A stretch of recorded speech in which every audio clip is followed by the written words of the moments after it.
네, 수행의 향기로 물들어가는 시간 BBS 초대석입니다. 오늘 귀한 분 그리고 저 개인적으로 참 반가운 분 모셨습니다. 대한불교 조계종 제18대 중앙종회 의장 소임을 이번에 맡으신 분이죠.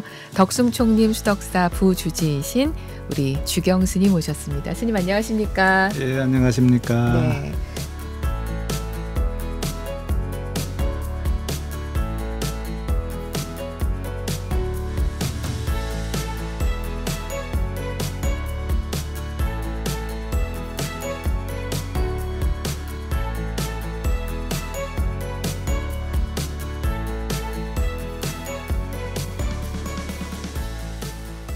스님을 제가 방송국 복도에서 오고 가면서 뵌 지는 굉장히 오래된 것 같은데 이렇게 모시고 인터뷰하는 거는 처음인 것 같아요. 아, 그런가요?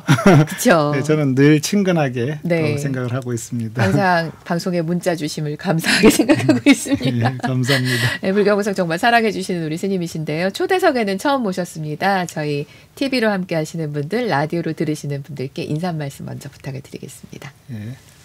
예, 안녕하십니까. 주경입니다. 불교 방송을 사랑하고 또 불법을 너무 좋아해서 승려로 살고 있습니다. 우리 불교 방송 청취자 여러분들 또 시청자 여러분들이 불교 방송을 사랑하고 불교를 사랑하고 삶에 큰 에너지를 얻었으면 좋겠습니다. 감사합니다. 네, 감사합니다. 스님 조금 늦었지만 일단 축하 인사 먼저 드리겠습니다. 이게 축하라는 게 굉장히 뭐랄까 무거운 소임을 맡으셨는데 그래도 축하로 시작하는 게 맞겠죠? 예, 제18대 대한불교 조계종 이 전반기 중앙종회 의장 소임에 만장일치로 선출이 되셨어요. 지난 11월 9일이었는데 어떤 느낌이셨는지 일단 소감을 먼저 청해 보겠습니다. 예, 종회의원은 우리 종단의 대의기구로서 종도 스님들 또 우리 일반 제가불자들의 마음속에 바라는 일, 또 종단에서 꼭 해야 되는 입법에 대한 일을 담당하고 있고요. 또 종단의 견제라든지 감독, 관리 이런 기능을 갖고 있습니다. 네. 그래서 그동안에 종단 발전을 위해서 다양하게 노력을 해왔고 또 불법 홍포, 포교를 위해서 노력을 해왔는데 종회의장이라고 하는 소임은 저한테는 좀 아직 멀지 않았나 싶었는데 어느덧 세월이 많이 흘렀고 또 이 직책을 감당해야 되는 시기가 온 것 같아요. 그래서 저는 쭉 살아오면서 해야 될 일은 담담하게 행하고 또 누가 하라고 시키는 일은 힘이 되는 만큼 해왔거든요. 종회의장 일도 이렇게 우리 종회의원들의 요구와 또 종도들의 어떤 바람을 잘 받아들여서 열심히 잘 하겠습니다. 네, 그렇게 말씀을 하시니까 스님 갑자기 불쑥 드는 그 짓궂은 질문이 뭐든지 그냥 해야 할 일은 담담하게 해왔다. 근데 스님들의 또 가장 특권 중에 하나가 하지 않아도 된다고 생각하고 내가 판단하면은 바람 메고 떠날 수 있는 게 또 특권이잖아요. 네, 그렇습니다. 이제까지 출가하셔서 쭉 살아오시면서 돌아보니까 그럴 때는 참 그렇게 떠나고 싶은 때도 있었다. 근데 떠났다 안 떠났다 어느 쪽이셨습니까? 저는 해야 될 일은 하고 떠난 편이었다고 생각합니다. 해놓고 떠나는 편. 예. 떠나더라도. 제가 감당해야 될 일, 또 맡은 일 부분에 대해서는 끝까지 책임을 져왔던 것 같아요. 그렇게 했기 때문에 중간중간에 여러 가지 소임을 보셨지만 이제 중앙종회까지 맡으신 그 국가기관으로 말을 하면은 국회의장. 예, 국가에 비교할 건 아니지만 우리 종단으로서는 모든 입법기관의 대표니까 그렇게 볼 수 있겠습니다. 그러면 종회가 어떤 방식으로 이렇게 열리고 진행이 되고 그렇게 되나요? 예, 종회는 매년 이제 11월경에 정기 종회를 해갖고 우리 종단의 예산들 또 감사 사업에 대한 보고를 일체받고요. 그 다음에 3월경에 이제 결산 종회를 했고 정기적으로 2번이 있습니다. 그리고 그 외에 이제 수시로 현안에 따라서 2번, 3번 또 이렇게 임시회를 개최를 합니다. 예, 종회의원은 현재 우리 종헌에 규정되어 있는데 81명으로 구성이 되어 있습니다. 그중에 50명은 전국의 25개 교구 본사에서 2명씩 뽑아서 50명이 채워지고요. 그러니까 각 본사 지역 대표들이 이제 2명씩 구성이 됩니다. 그리고 또 비구니 스님들 위해서 따로 10명의 비구니 스님들을 위한 자리가 마련돼서 비구니 스님 10석이 있고요. 그다음에 20석이 비는데 20석은 그 직능이라 그래갖고 포교, 교육, 행정, 복지, 사회, 문화 이 영역에서 각각 스님들을 2분씩 모셔가지고 직능 대표. 20명의 직능 대표가 있습니다. 그렇군요. 근데 해인사는 특히 대중 스님들이 많아서 네. 한 명이 더 더해졌습니다. 그래서 50명인데 51명으로 늘어났고요. 그래서 총 80명이 돼야 되지만 81명으로 이렇게 구성이 됐습니다. 마치 그 투표권을 가질 때도 인구수와 뭐 이런 걸 비례해가지고서는 인원이 그렇습니다. 선출되는 것처럼 그런 부분이 있군요. 대중이 많은 다른 절들도 있긴 하지만 해인사만큼 확연하게 많지 않기 때문에 이렇게 이제 2명씩 돼 있고 해인사만 3명입니다. 그 이제 전반기 중앙종회를 이끌어 가신다라고 하면은 그러면은 몇 년 정도가 2년입니다. 2년 동안. 종회의원이 4년 임기인데 전반기 후반기 나눠서. 그렇군요. 이제 정식적으로 공식 회기가 시작이 된 거. 네, 그렇습니다. 11월 9일 날 회기가 시작됐고 제가 의장으로 이제 취임을 했습니다. 우리 또 그 어르신이신 우리 중봉 성파 대종사 종정리학께서 개원과 관련해 가지고 법어를 또 주신 걸로 이렇게 들었습니다. 어떤 말씀을 주셨는지 조금 소개를 해주신다면. 뭐 법어 부분이 가장 큰 핵심적으로 제가 생각하고 있는 부분 화합이라고 하는 부분입니다. 우리 종단은 화합이고 화합을 이뤄내는데 뜻을 모은다면 부처님의 뜻에 맞는 일이고 또 종정리학께서는 늘 종단의 화합을 이끄시는 분이고 또 법을 대표하시는 분이기 때문에 그 뜻을 갖다 가장 가슴에 깊게 또 무겁게 자리하고 있습니다. 네, 종정에 오르시기 전에 이제 다른 법회에서 이렇게 법문하시는 거를 우연히 봤고 그리고 이제 종정이 되신 다음에 이렇게 수락하시는 어떤 법회에서 말씀을 좀 봤는데 뭔가 정말 이런 표현이 좀 외람되지만은 할아버지 따뜻한 할아버님처럼 모든 그 사부대중을 토닥토닥 해주시고 다독다독 해주시는 좀 그런 느낌이었어요. 저랑 부의장 스님 2명하고 따로 종정 스님께 찾아뵙고 인사를 드렸습니다. 저희가 종회 그 의장과 부의장 소임자로 뽑혀서 앞으로 일을 하게 됐습니다. 인사를 드렸더니 어느 때보다도 친근하고 편안한 그런 분위기를 가지시고 또 그런 마음 또 그런 말씀으로 이렇게 맞아주신 것 같습니다. 그렇군요. 앞으로 정말 이 사회에 요즘 정말 그 방송 보기가 싫다. 저도 방송을 하고는 있지만은 그럴 정도로 특히나 뭐 뉴스가 새로운 소식인 건 알겠는데 왜 항상 저렇게 힘들고 뭔가 거친 소식들만 있는가 싶을 정도로 어려움이 좀 많은 그런 사회인 것 같습니다. 여기에서 종교의 역할이라는 거 굉장히 정말 다시 한번 짚어봐야 되지 않을까 싶어요. 종교가 위로가 되어주고 또 마음의 쉼터가 되어져야 되거든요. 근데 그동안에는 이제 종교인들에 대한 불신들 또 종교를 왜곡하는 사람들에 의한 어떤 편협적인 시각으로 인해서 사람들에게 오히려 걱정을 사거나 또 우려를 사거나 불신을 받아온 경우가 많이 있었다고 봅니다. 그러나 그런 부분들은 꾸준하게 수행 정진하고 기도하는 사람들에 의해서 불식되어진다고 보거든요. 또 내면에 어떤 그런 불신과 불만이 가득 차갖고 종교인들에 대한 어떤 그런 혐오의 마음이나 분노의 마음을 품고 있는 분들도 가끔 느낍니다. 맞아요. 왜 저한테 그렇게 분노의 마음을 갖고 계십니까 하면 그냥 말할 수 없이 싫어요. 그냥 그 자기 속에 뭔가 아마 기대하는 바가 커서 그렇다고 봅니다. 청정했으면 또 믿고 의지했으면 좋겠다 싶었는데 그런 믿음이 배신당하고 어긋나게 되니까 오히려 분노와 불만의 마음을 품지 않았나 싶습니다. 더 노력해가지고 그런 사람들의 마음을 녹여줄 수 있어야 되고 또 크게 안아줄 수 있어야 된다고 생각합니다. 근데 우리 스님 말씀 들으니까요. 사실은 절에는 정말 온갖 대중이 다 오지 않습니까? 그중에는 좋은 마음으로 오는 사람도 있지만 말씀하신 것처럼 나의 어떤 고통이나 분노나 이런 걸 안고 와서 어디다가 쏟아놓을 데가 없어서 온 김에 스님 뵙고선 스님한테다가 막 다 털어놓고 뭔가 그렇게 좀 하고 가는 분들도 많이 계실 것 같고 그다음에 이건 내가 뭔가를 해주길 바라는 게 아니라 그냥 어디다가 이렇게 내던져버리러 왔구나 뭐 그런 사람도 있을 것 같고 지금까지 아마 수행하시면서 2판, 4판 어느 쪽에서든지 간에 많은 경험을 하셨을 것 같은데요. 우리 스님 불자들, 이 제가 불자들 대하실 때 그리고 불자가 아닌 또 일반 사람들도 많이 만나시지 않습니까? 그럴 때 무슨 생각을 제일 많이 하십니까? 저는 뭐 사실은 많은 강의를 하고 법문을 하고 다니곤 하지만 가장 좋은 법문, 가장 좋은 강의는 경청이라고 생각합니다. 잘 들어주는 것. 뭐 절에 많은 분들이 와갖고 스님 법문 한 말씀 해주세요. 얘기 좀 듣고 싶어서 왔습니다. 이렇게 와갖고는 자기 얘기만 한 30분, 1시간씩 하는 분이 있어요. 그러면 예, 그래요. 알겠습니다. 그렇죠. 그렇게만 받아주거든요. 예, 옳은 것 같습니다.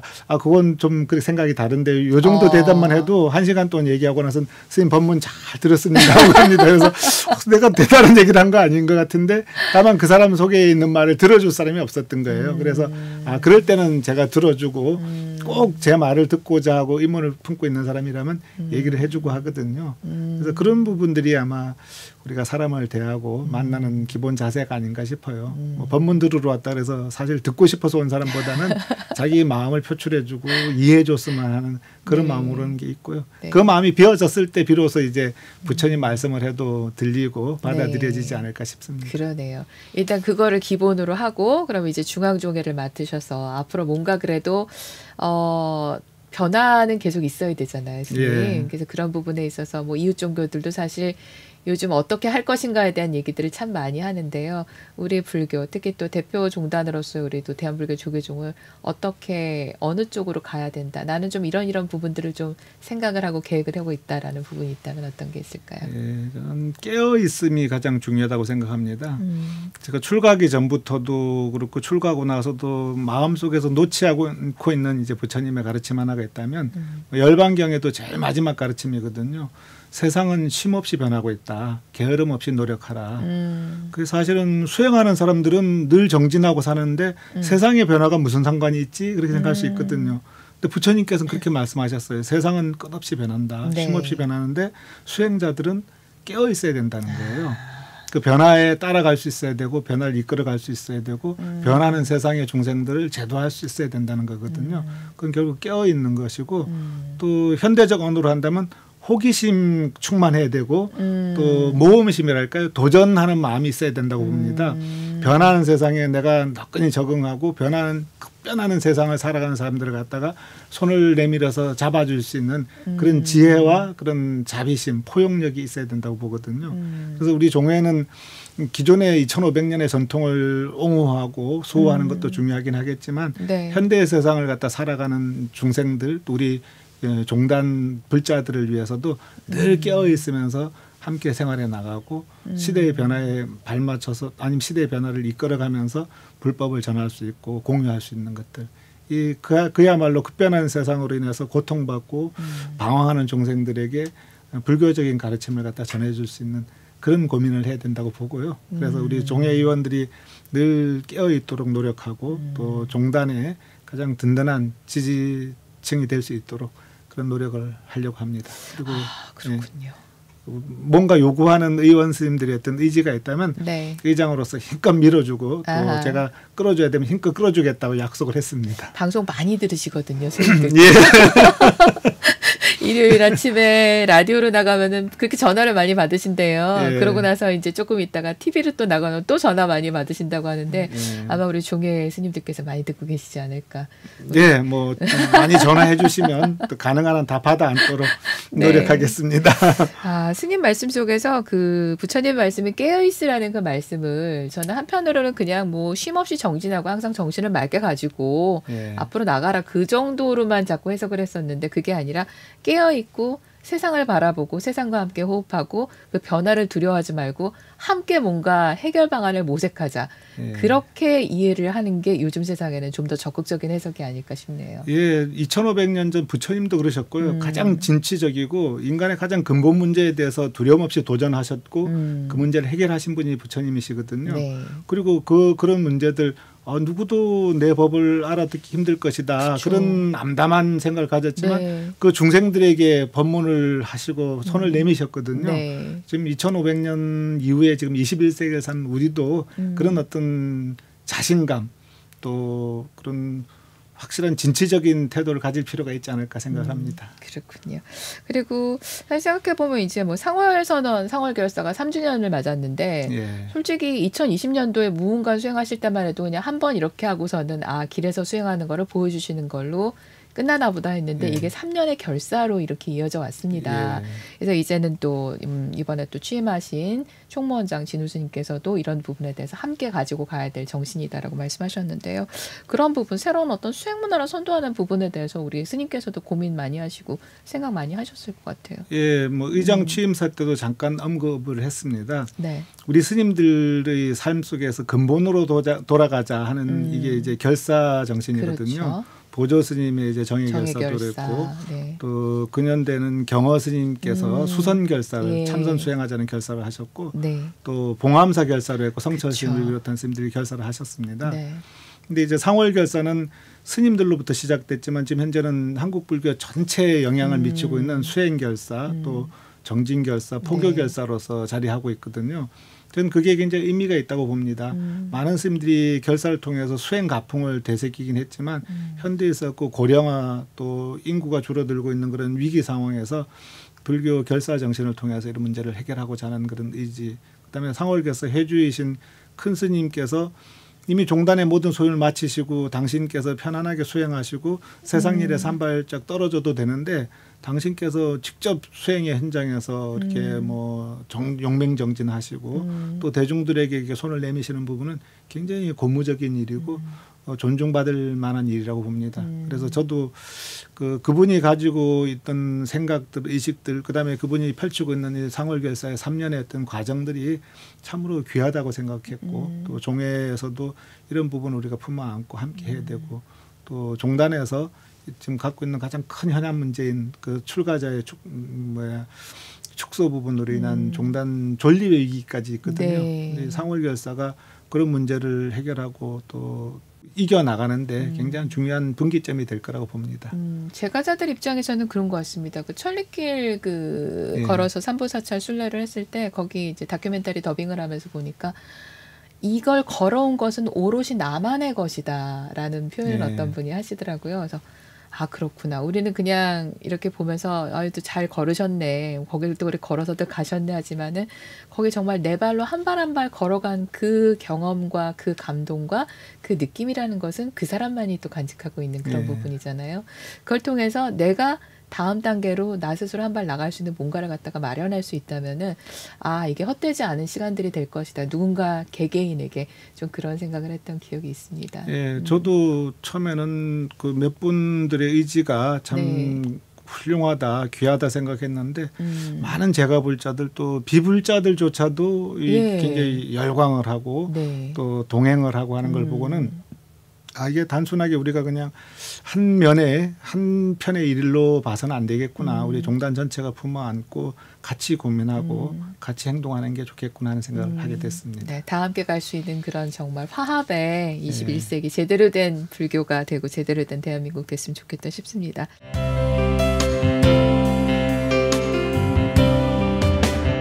그리고 우리 스님께서는 이제 뭐 출가 본찰이시기도 한데요. 맞죠? 네. 대한불교 조계종 제7교구 본사인 덕숭총님 수덕사의 부주지 소임을 맡고 계시는데 여기 교구 본사기 때문에 이제 교구장 스님이 주지 스님이시고 이때 밑에서 이제 또 함께 또 일을 하셨는데 일이 보통 많으신 게 아닐 것 같아요. 어떠십니까? 원래 이제 사찰의 부주지란 자리가 있어도 그만 없어도 그만인 자리가 대부분이거든요. 아 그런가요? 그런데 저도 이제 그렇게 알고 시작을 했습니다. 뭐 주지 스님께서 일들을 많이 풀어 나가시니까 부주지는 주지 스님 부재 시에 이제 대행하거나 뭐 서포트만 한다. 인사라거나 뭐 그런 정도로 하는데 주지 스님께서 부재를 안 하셔요. 그래서 늘 계시거든요. 그러면서 당신이 해야 될 일을 많이 만들어 놓고는 저한테 이제 떠넘기시는 거예요. 이렇게 했으니까 이거 하나 하고 또 하나 하고 그래서 제가 2015년부터 수덕사에서 살기 시작했는데 매월 이제 일요법회를 하나씩 맡았는데 한 번도 빠진 적이 없고요. 코로나로 해서 한 두세 달 쉰 거 외에는 한 번도 빠진 적이 없고 그다음에 또 우리 수덕사 복지법인이 있는데 약 10여 개의 그 시설들을 수탁해서 운영하고 있습니다. 직영하는 이제 요양원도 있고요. 근데 그걸 제가 이제 복지법인 대표이사를 맡아가지고 또 그걸 또 다 맡아서 하고 있고요. 그러다 보니까 이제 뭐 불교대학도 학장을 맡아서 해서 하고 그래서 아니 스님 이게 별로 일 없는 자리라고 시키더니 왜 일이 이렇게 많습니까? 원래 이렇게 데려올 때는 이렇게 괜찮아 이름만 올리면 돼 이러는 거잖아요. 그래서 부처님 밥값하는 게 참 만만한 일이 아니구나. 저는 어쨌든 부처님 밥값이 절대 가벼운 밥값이 아니라서 밥도 좀 덜 먹어야 되겠다 생각하긴 하지만 먹은 만큼 밥값은 하자 그러는데 요즘 밥값 하느라고 제가 애를 좀 먹고 있습니다. 그리고 또 본사일이니까 제가 출가해서 행자 때부터 성장해오고 자란 곳이라서 뭘 하더라도 저는 만족하고 즐겁습니다. 네, 수덕사를 한 번씩 갔다 오시는 분들은 갈 때마다 예뻐지고 절이 정갈해지고 모든 것들이 여법해지고 편안해진다 그런 말씀들을 하시더라고요. 그래서 참 좋구나. 저도 뭐 자주는 못 가봤지만은 예전에 갔던 기억으로 거기 이러이러하지 않으면 그거보다 훨씬 더 좋아졌다 이런 말씀들을 하셔서 수덕사 참 그리운 곳이다라는 생각을 합니다 가끔. 정말 좋은 곳입니다. 뭐 요즘 겨울이라서 해가 짧아졌는데요. 아침 공양하고 나면 깜깜한데 불 켜놓고 마당 씁니다. 그래서 그 외등 불빛에 의지해서 스님들이 매일 마당을 쓸고 또 겨울이라서 이제 바로 공양하기에 여건이 너무 안 좋거든요. 그래서 이제 대중 식당에서 탁자에 바루를 펴서 아침마다 바로 공양을 하거든요. 그래서 템플스테이로 오거나 밤 새워서 기도한 불자님들은 와보면 스님들이 탁자에 앉아서 바로 공양하는 걸 보고 스님들이 방에 앉아서 하시더니 이 수덕사에서 탁자에서도 하시는구나 하고 누구든지 와서 볼 수가 있거든요. 그래서 그런 모습을 보고는 이 30여 명 대중이 이렇게 여법하게 살고 있구나 하는 걸 보고는 굉장히 새로운 신심을 일으키곤 하거든요. 그래서 저는 대한민국에 좋은 절들이 많지만 수덕사가 제일 좋습니다. 네, 한 번쯤 가신다면은 우리 덕수총님이 수덕사에 가셔가지고서 우리 스님 말씀하신 그 대중공양처 가서 여기구나 가서 또 맛있는 또 공양도 하시고 밥 맛있거든요. 그렇죠? 또 템플스테이도 하니까요. 그렇게 와서 또 쉬었다 가셔도 좋고. 그래서 산에서 이렇게 내려다보는 그런 풍광들도 즐기시고 새벽 예불에도 참석해 보신다면 정말 환희심이 날 것 같습니다. 자, 우리 스님 여태까지 이렇게 쭉 해오셨는데요. 뭐 계속 여쭤봤지만은 돌아보면 힘든 것도 많았지만은 보람도 참 많으실 것 같아요. 지금까지 많은 종단의 일들을 하시면서 딱 돌아보니까 이제 중앙종회를 맡으셨으니까 그걸 이제 더 크게 키워가셔야 되겠지만은 지금까지 내가 했던 일 중에서 이거는 그래도 참 지금 생각해도 내가 뿌듯하다 이런 게 있으시다면은 뭐가 있을까요? 저는 뭐 몇 가지 참 의미 있는 일들이 있었는데 그 중에 가장 대표적인 거는 이제 템플스테이를 제가 시작했다는 부분으로 볼 수 있을 것 같습니다. 스님 20주년이 됐잖아요. 2000년도에 제가 이제 포교국장이라고 하고 2001년도에 이제 소임을 볼 때 2002년 월드컵을 우리나라가 유치하게 되면서 일본하고 그래서 대한민국 정부에서도 그렇고 사회적으로 우리 전통 문화를 알릴 수 있는 게 없을까 또 숙소도 많이 부족하다 그런 게 있어가지고 불교계 협조 요청을 했어요. 문화관광부에서. 그때 사찰에서는 이제 한참 수련회를 많이 운영하고 또 신조들이 와서 이제 수행 정진하는 프로그램이 있었는데 그때까지는 사찰 수련회라 그랬죠. 아주 뭐 굉장히 1080배 뭐 참선 하루에 몇 시간씩 하는 굉장히 강도 높은 수행 프로그램이 있었는데 그거를 이제 외국인들을 위한 이제 템플스테이로 전환시키고 템플스테이라고 하는 아이디어를 여러 사람들이 모았어요. 그래서 이제 그 아이디어가 모아졌는데 누가 하는 게 좋겠느냐 했을 때 제가 포교국장을 하면서 전국의 수련 대회를 운영하는 사찰들 정보를 수집해갖고 공개하고 소개하는 프로그램이 있었거든요. 그러다 보니까 포교국장 주경스님이 적격이다. 그래서 이제 2002년도에 월드컵 시작할 때 제가 초대 이제 템플스테이 사무국장을 맡아서 이제 템플스테이를 기획하고 조직하고 자원봉사자, 지도자들 양성해내고 사찰 선정하고 그렇게 시작을 했죠. 그때는 2002년 한 해만 할 줄 알았는데 지나가고 나니까 그게 대한 평이 너무 좋고 또 요구하는 사람들이 많아져서 이렇게 20년을 맞이했는데 대한민국을 대표하는 문화 프로그램 또 체험 프로그램 또 불교계를 상징하는 프로그램으로 발전했습니다. 템플과 스테이를 따로 떼놓고 보면 그냥 일반 영어 단어인데 이거를 붙여서 템플스테이 되면은 한국의 코리안 트래디셔널 정말 전통 문화를 상징하는 그런 게 됐거든요. 그러니까. 중국이나 일본도 같은 유산 프로그램이 있지만 템플스테이 그러면 바로 대한민국으로 그냥 직결되는 그런 개념으로 성장한 것 같아요. 코로나 기간 동안에 템플스테이를 못 와가지고선 힘들어하는 외국인 친구들 얘기들을 여기저기서들 많이 하더라고요. 그래서 템플스테이 언제 다시 하느냐 해서 기다려라 비행기만 뜨면 우린 곧 다시 한다 막 그랬는데 이제는 또 다시 함께 할 수 하고 있겠네요. 있습니다. 어린이들도 참 많이 가는 것 같습니다. 제가 아는 꼬마들도 어느 사찰에 그 철만 되면 분기별로 템플스테이를 가더라고요. 그래서 저를 그렇게 좋아하는구나 그랬더니 중요한 건 그게 아니라 주지스님이 피자를 구워주신대요. 그래서 이런 템플스테이도 있구나 했어요. 때에 따라서는 솜사탕을 만들어주는 절도 있고요. 팝콘을 튀겨주는 데도 있고 스님들이 현대의 흐름을 함께 하려고 하는 그런 노력들 고민들이 꽤 많습니다. 말 그대로 깨어있는 예. 템플스테이네요. 그래서 뭐 한 일주일 시간은 한문학당 같은 경우는 뭐 우리 단식하는 사람들이나 그 다이어트 하는 사람들 치팅데이라고 있다 그러는데요. 네네. 절에서는 가끔 허용 안 되지만 치킨데이라 그래갖고 아이들한테 그렇게 너희들 공부 잘하고 말 잘 들으면 치킨 사준다 이렇게 할 때도 있고 또는 뭐 햄버거를 사줄 때도 있고 그래서 뭐 스님들은 안 드시더라도 아이들한테는 그렇게 이제 그런 특별한 서비스를 제공하기도 하고 네. 가능한 열린 마음으로 지내려고 노력을 합니다. 그렇게 했기 때문에 템플스테이가 20년을 이끌어올 수 있는 힘이 되지 않았을까 싶습니다. 네. 앞으로도 정말 그렇게 모두가 함께 할 수 있는 뭐 불교 저는 불교는 아닌데요. 점점점 하더라도 그 다음에는 불교와 한국의 전통 불교 문화를 끌어안고 함께 갈 수 있는 그런 문화를 좀 더 만드는데 우리 스님께서 항상 앞장서 주시면 좋을 것 같아요. 불교 방송도 마찬가지인 것 같습니다. 제가 네. 방송을 자주 듣다 보면 저는 뭐 천주교인인데요, 기독교인인데요, 맞아요. 무종교인인데 맞아요. 불교 방송 너무 좋습니다 소리를 듣거든요. 네. 저는 템플스테이에 와서 느끼는 사람들의 마음과 불교 방송을 듣는 청취자들의 마음이 아마 그렇게 만나는 게 아닌가 하는 생각을 합니다. 역시 방송을 아시는 우리 스님이십니다. 네.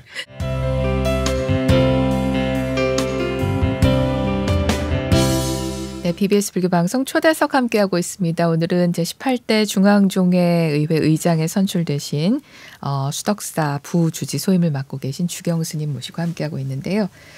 항상 이 질문 드릴 때 제가 드리는 말씀, 원래 안 하는 건데 BBS 초대석에서는 꼭 드리는 질문. 어떻게 출가해서 부처님 제자가 되셨습니까? 저는 고등학교 시절부터 불교 학생의 인연이 있었습니다. 제 바로 위에 있는 형님이 불교 학생을 다녔는데 네. 제가 고등학교 입학식 하는 날 축하한다고 오더니 네. 입학식 끝나고 절에 데리고 가더라고요. 가자. 그래서 뭐 그 형님께서는 지금도 그런 말씀하십니다. 스님이 출가 안 했으면 내가 출가했을 건데 스님이 먼저 출가하는 바람에 내가 출가를 못했다. 그래서 고등학교 시절부터 절에 다니면서 스님들 법문을 즐겨 들었고 또 그게 신심의 뿌리가 박힌 것 같아요. 네. 그래서 그 인연으로 이제 동국대학교 불교대학 진학을 하게 됐고 원래 진학하면서 출가를 하려고 했었거든요. 근데 대학에 가보니까 그 젊은 청년이 하고 싶은 일들이 너무 많더라고요. 할 게 많죠. 예. 네. 그 물론 불교대학을 다녔지만 불교 네. 학생 활동도 하고 수련회도 가고 같이 놀러도 다니고 그럼요.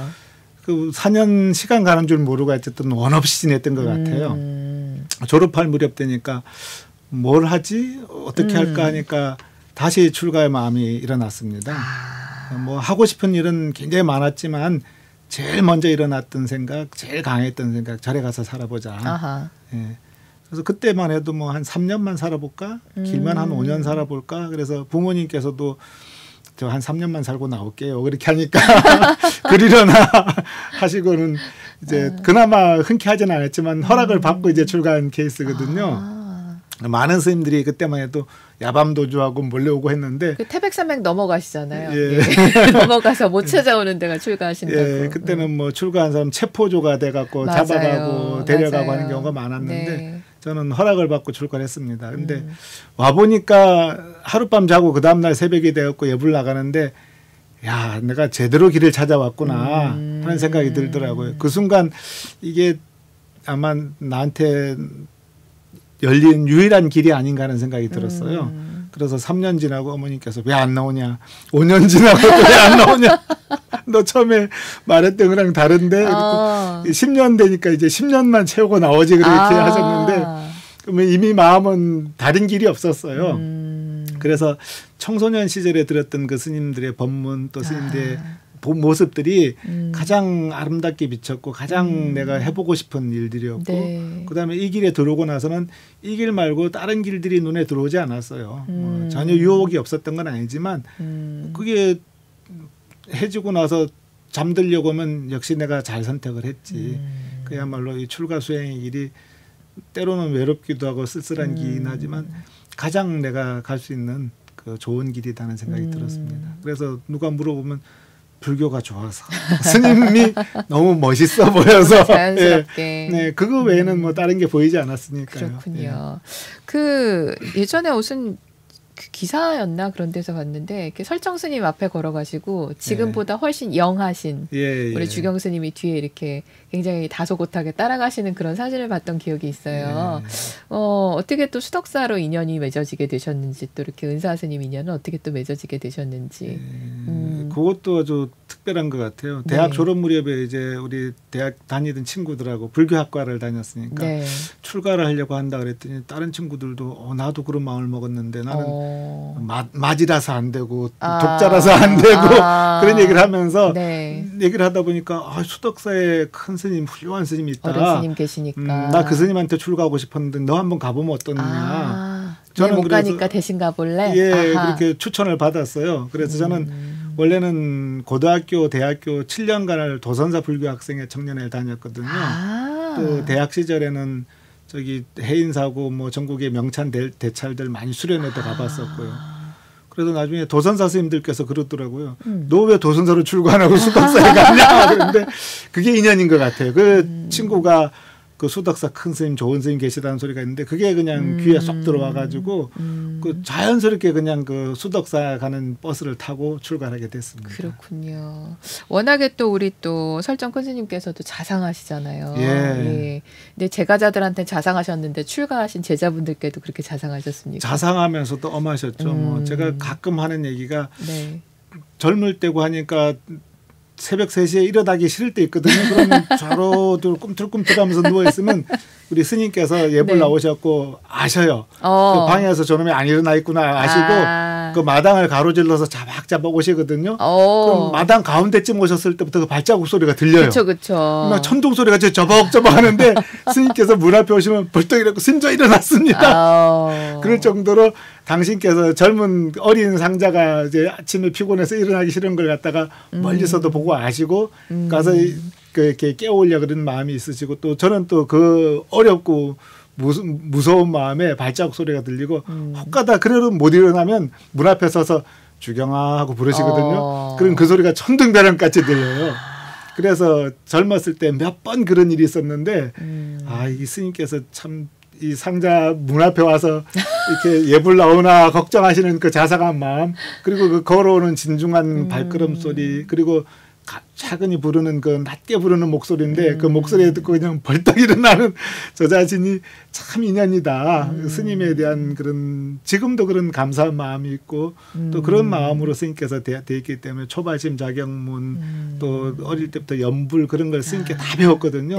본사 주지에서 하셨는데도 그 행자들에게 그 강의하는 걸 갖다가 그렇게 불편해하지 않으시고 귀찮아하지 않으시고 연불 한마디 들려주려고 새벽에 종치면서 직접 연불 소리 들려주시고 또 도량 목탁도 직접 치고 들려주시고 그리고 나중에 보니까 본사 스님 중에 주지 스님 중에 그렇게 하는 분이 없었어요. 근데 당신께서 그 행자들에게 어린 스님들한테 보여주려고 도량 목탁을 직접 도시고 새벽 종을 치면서 연불을 하시고 축원을 빼놓지 않고 하시고 이렇게 하는 거다. 지금 와서 보니까 아유 스님이 왜 그런 일을 하셨는지 모르겠어요. 저희가 이제 그걸 해야 되니까 그래서 예불 때마다 나가서 그렇게 젊은 사람들한테 연불이 이렇게 여법하게 돼야 된다. 예불을 이렇게 여법하게 된다는 모습을 제가 또 보여줘야 되니까요. 그 어른 스님의 그 그림자가 그렇게 큽니다. 그 운전을 배울 때 학원 가서 배우잖아요. 그래서도 운전하긴 하지만은 사실은 옆자리에서 운전하는 그 보호자를 보면서 배우는 게 더 큰 것 같아요. 그렇습니다. 자기도 모르게 그 습관이라든가 이런 걸 다 흉내를 내서 가잖아요. 사찰마다 왜 개성이 있다 얘기하는데 그 사찰에서 선배 스님들, 어른 스님들께서 어떤 모습으로 그 사찰을 이끌어 가셨는가, 어떻게 기도를 하셨는가, 정진하셨는가 그 모습을 당신도 모르게 몸으로 보여주시는 그런 부분들이 분명히 있는 것 같습니다. 그래서 뭐 말로 가르치는 건 별로 효과가 없지만 몸으로 가르치는 게 가장 효과가 있고 잘 받아들여야 된다는 얘기가 그 얘기 같습니다. 그러네요. 그리고 이제 해인사 가서 또 공부를 또 하셨어요. 해인사 승가대학을 졸업했습니다. 그 요즘 그 속담을 죄송합니다. 빡센 곳이 해인사 승가대학인데 재밌으셨습니까? 해인사는 어떠셨습니까? 저는 동국대학교를 졸업하고 출가해서 별로 공부에는 뜻이 없었거든요. 이제 불교 공부 이만큼 하면 됐지 했는데 스님께서 이렇게 강원을 가도록 하라 그러시더라고요. 그래서 공부를 하는 것도 의미가 있지만 그 대중생활에서 배울 게 많다. 그리고 또 하나의 새로운 계기는 그 청하 스님이라고 태안사 계시던 네, 그 네. 큰 스님 계십니다. 뭐 그쪽에서는 도인으로 엄청 유명했었고요. 그래서 이제 그 강원 가기 전에 순례를 하다가 큰 스님 찾아갖고 스님 공부가 안 돼서 왔습니다. 그래 말씀을 드렸더니 스님께서 무슨 공부를 하는데요? 그렇게 하기에 그 말씀에 별로 공부를 대단히 한 게 없는 것 같아요. 대학도 졸업하고 뭐 경전 공부도 하고 나름대로 이제 대중들 뭐 가행 정증도 하고 했는데 그 말씀 부르니까 제대로 공부했다는 생각이 안 들더라고요. 그래서 제대로 공부한 게 없는 것 같습니다. 그랬더니 그 선사 스님께서 그럼 강원을 나왔습니까? 그래서 동국대를 졸업해서 강원에는 생각을 안 뒀습니다. 그랬더니 강원에서 경을 보다가 마음이 열리는 수도 있으니까 강원을 가보도록 하면 어떻겠습니까? 하더라고요. 그래서 은사 스님께서도 말씀을 하셨고 그 또 선사 스님께서도 말씀하셔갖고 그리고 바로 이제 해인사 강원을 가게 됐죠. 네. 가려면 해인사를 가야 된다. 그래서 네, 아주 고되고 힘들고 때로는 눈물 나고 그런 생활을 지냈는데 거기서 힘을 얻은 것 같아요. 그전에는 이제 제가 강원에 가기 전에 은사스님 신분을 받아서 시내 포교당에서 법문도 하고 강의도 하고 했는데 한 6개월 하니까 이제 힘이 떨어지고 이제 말할 게 없어졌거든요. 근데 강원을 졸업하고 났더니 같은 말을 계속 반복해서도 질리지도 않고 듣는 사람도 지치지 않고 또 그 100명이 넘는 그 강원 해인사 대중들하고 부딪히면서 살다 보니까 저절로 안에 그냥 단단하게 뭉쳐진 어떤 신심 또 원력이 생겨가지고 두려움도 없고 근심 걱정도 없고 아주 이제 중노릇 하는 맛이 제대로 들었다 그럴까요? 그런 걸 느꼈습니다. 그렇군요. 그래서 처음에 고생할 때는 힘들었지만 졸업하고 나서는 참 잘했다. 내가 수출과 수행 생활하는데 진짜 큰 힘이 되는 재산을 얻었다 생각을 하게 됐습니다. 그리고 좀 그 재밌는 게 제가 이렇게 스님들께서 글들을 많이 쓰시잖아요. 그래서 이 글 참 좋다 이렇게 보면은 넘기다 보면 뒤에 보면 월간 해인지 뭐 이렇게 된 분들이 정말 많으세요. 그래서 농담처럼 그 불교계에는 해인파가 있다. 근데 정말 그 문필가로서의 어떤 그 이름을 얻고 활동하시는 분들 보면은 월간 해인지라는 그 잡지와 인연이 깊은 거기서 뭐 편집을 하셨든 거기에 아니면 기고를 하셨든 뭔가 인연이 깊은 그런 분들이 많은데 사실은 우리 주경 스님께서도 이렇게 뭐 여러 가지 면에서 활동을 하셨지만은 사실은 이 글을 쓰시는 분이시잖아요. 해인지와도 인연이 깊으시죠. 예, 해인사 시절에 이제 해인사 강원에서 내던 책 편집위원으로 같이 활동했던 선생님들이 졸업하고 이제 해인사에서 내는 해인지 편집위원으로 활동을 많이 했거든요. 네. 우리 불교 방송의 대표 스타 방송인인 성전 스님이 네, 성전 스님이 해인지 편집장을 오래 했습니다. 네. 그러다 보니까 저도 편집위원으로 같이 하게 됐고 네. 또 지금 이제 우리 불교 사회연구소 소장으로 있는 원철 스님도 제 선배인데 또 해인지 편집위원으로 또 편집장으로 활동하셨거든요. 네. 그래서 원철 스님 같은 경우는 가장 체계적이고 조리 있는 글을 쓰는 분으로 명망이 높고 성전 스님 글은 뭐 읽으면 마음이 촉촉해지고 편안해지는 아주 그런 그쵸. 서정적인 감성이죠 요즘 정말. 네. 감성의 글을 쓰시고 네. 저는 살면서 고충 고민 살아나가면서 지혜로운 부분들 해결해야 될 문제들에 대한 답을 주는 주로 그런 칼럼들을 써왔던 것 같아요. 그리고 또 뭐 현진 스님이라고 하는 스님은 지대방 이야기라든지 되게 네. 재밌고 스님들의 어떤 삶이 이런 구석이 있구나 하는 걸 또 새롭게 네. 보게 되는 다 해인사 같이 공부하던 스님들이고 1, 2년 아래 위로 다 같이 선후배들이고 해가지고 그야말로 어떤 기자들이 해인사 문맥이라고 문파라고 이렇게 예, 얘기하는 걸 들은 적이 있습니다. 그러네요. 네, 고마운 일이죠. 뭐. 그때 함께 하셨던 그 위아래로 조금씩 아는 그분들이 다 그때 예, 그분들이시군요. 예, 1년, 2년 그렇게 아래 위로 다 선후배들이고 도반들이고 합니다. 꽃이 피었던 그 시절. 예. 정말. 그렇군요. 그래서 우리 스님께서 이렇게 글 쓰시는 활동, 그 다음에 종단에서 뭔가 소일 맡아서 행정적인 일을 하시고, 그 다음에 사찰에서도 역시 또 아까도 뭐 이판사판 얘기했지만 두루두루 다 맡아서 하시고, 자 그리고 이제 방송 보교에 대한 것도 항상 우리 스님 굉장히 좀 중요하게 소중하게 생각을 하시잖아요. 스님께 한번 스님의 그 말씀을 빌어서 이 방송을 들으시는 분들께. 방송 보교 어떻게 해야 되고 우리 부자님들이 어떻게 함께 해주셔야 되는지 좀 말씀을 좀 부탁을 드리겠습니다. 네, 사실은 뭐 세상에 인연 불현듯 온다고 하거든요. 내가 생각하지 않았는데 문득 앞에 와 있는 경우도 있고 마음을 비워놓고 그냥 멍하니 있는데 문득 귀에 들리거나 눈에 띄는 수가 있거든요. 네. 저는 방송이 그렇다고 봅니다. 수많은 채널들이 있는데 그 지나가는 찰나의 순간에 방송 소리가 목소리가 귀에 들어오고 또 마음에 들어오거든요. 좀 불교 방송이 그런 역할을 한다고 봅니다. 네. 우리가 수많은 산중 고찰들 큰 절에서 스님들이 기도하고 예보라고 해도 그 수십만 명이 오더라도 사진만 찍고 구경만 가지 스님 법문 한마디 듣고 가는 경우가 없거든요.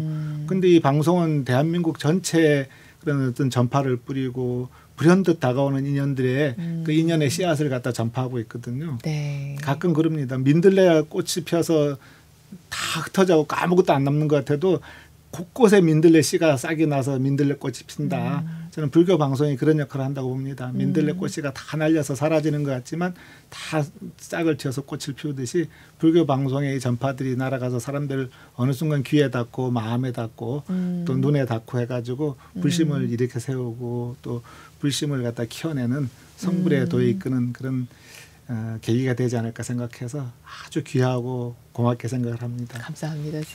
더 열심히 하겠습니다. 네. 네. 네, BB의 초대석 오늘 대한불교 조계종제 18대 중앙종의 의장이자 덕숭총림 수덕사 부주지 주경 스님 모시고 함께하고 있습니다. 자, 이번 순서는 사랑하는 법세계라는 순서인데요. 살아가면서 우리 스님께 있어서 인생의 나침반 또는 뭐 친구 또는 뭐 이끌어주는 그 누군가가 있으실 것 같아요. 자, 변함없는 BBS 초대석의 시그니처 질문입니다. 우리 주경 스님께 내 인생의 한 사람은 누구입니까? 예, 내 인생의 한 사람은 저와 함께 경전 공부를 하는 불자들입니다. 예, 저는 사람들하고 공부하는 걸 갖다 굉장히 좋아하거든요. 네. 그래서 부석사 주지사 할 때도 뭐 천수경, 반야신경, 또 각종 금강경, 또 아함경, 네. 이 경전 공부를 계속 공부를 해왔고요. 지금 또 수덕사 와서도 열반경, 금강경, 화엄경, 지금 이제 유마경 공부를 하고 있거든요. 근데 공부를 하고 제가 강의를 하는 입장이지만 제가 배우는 게 더 많아요. 그래서 함께 공부해주는 불자님들 덕분에 이분들에게 내가 알기 쉽게 또 정확하게 전달해야 되니까 제가 그냥 가볍게 읽어 넘기는 게 아니라 깊게 읽어야 되고 설명해 주실 만큼 바르게 이해를 해야 되니까 그래서 그 불자님들이 나한테 큰 스승이다. 그래서 이제 좀 한철 쉬었으면 좋겠다 싶은데 또 공부하자고 연락이 와요. 그럼 며칠 좀 쉬었다가 좀 하죠 이렇게 했고 지금도 이제 유마경 공부를 하고 있거든요. 네. 이제 서울에 소임을 맡으면서 바빠져 갖고 힘들긴 하지만 뭐 제가 어떨 때는 한 30분 늦게 가더라도 같이 읽고 계세요. 제가 가서 같이 공부하겠습니다 해서 하는데 그래서 저랑 같이 공부를 하는 불자님들 저한테 공부를 같이 하자고 요청하는 불자님들이 저한테는 부처님만큼이나 아주 귀한 분들이고 저를 이렇게 나태하지 않게 게으르지 않게 공부시키는 보살이라고 생각을 합니다. 우리 주경 스님의 인생의 한 사람은 한 사람이자 다수이자 하나이고 하나이자 다수인 바로 그분들 함께 공부하는 불방일하게 해주는 우리 불자님들이다. 예. 아, 멋있습니다. 네. 감사합니다. 우리 주경 스님의 내 인생의 한 사람이었습니다.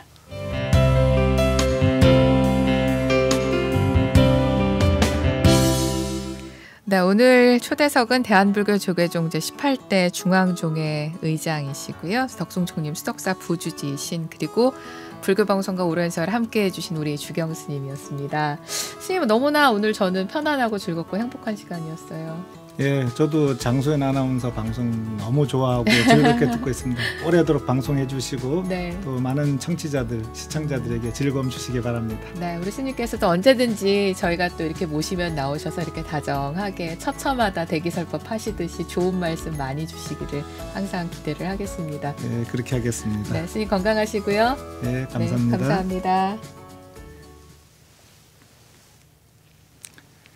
예, 많은 분들이 불교가 어렵다 그런 얘기를 많이 합니다. 그런데 불교 어렵지 않습니다. 아주 쉽습니다. 그 칠불통계라고 하죠. 나쁜 일 하지 말고 좋은 일 받들어서 행하라. 마음을 고요히 하면 모든 부처님의 가르침이다 하는데 마음을 고요히 하는 게 뭡니까 하고 물어보곤 하거든요.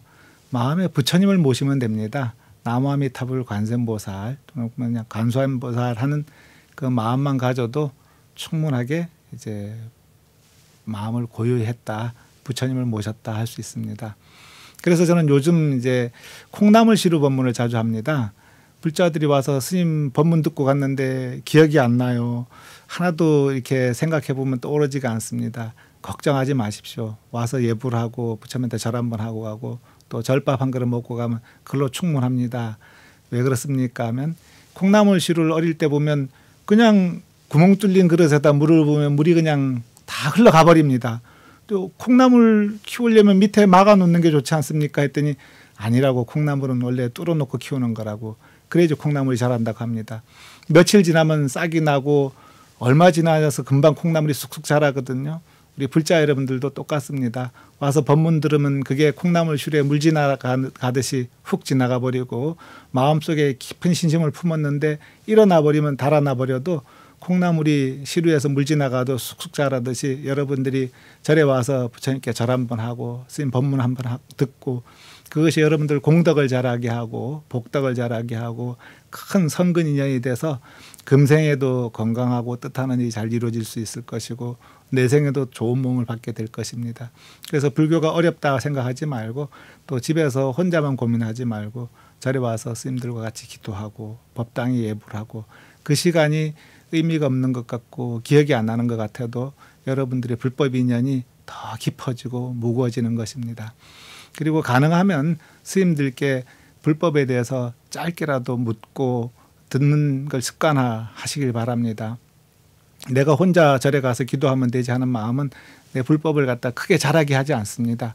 스님을 잠깐 만나고 법문 듣는 것이 그냥 스쳐 지나가는 것 같아도 내 불심에 싹을 틔우고 콩나물 자라듯이 쑥쑥 자라게 하는 그런 귀한 인연이 됩니다. 여러분들 늘 절에 오고 부처님 생각하고 스님들 가까이 접하는 그런 시간을 가지시기 바랍니다.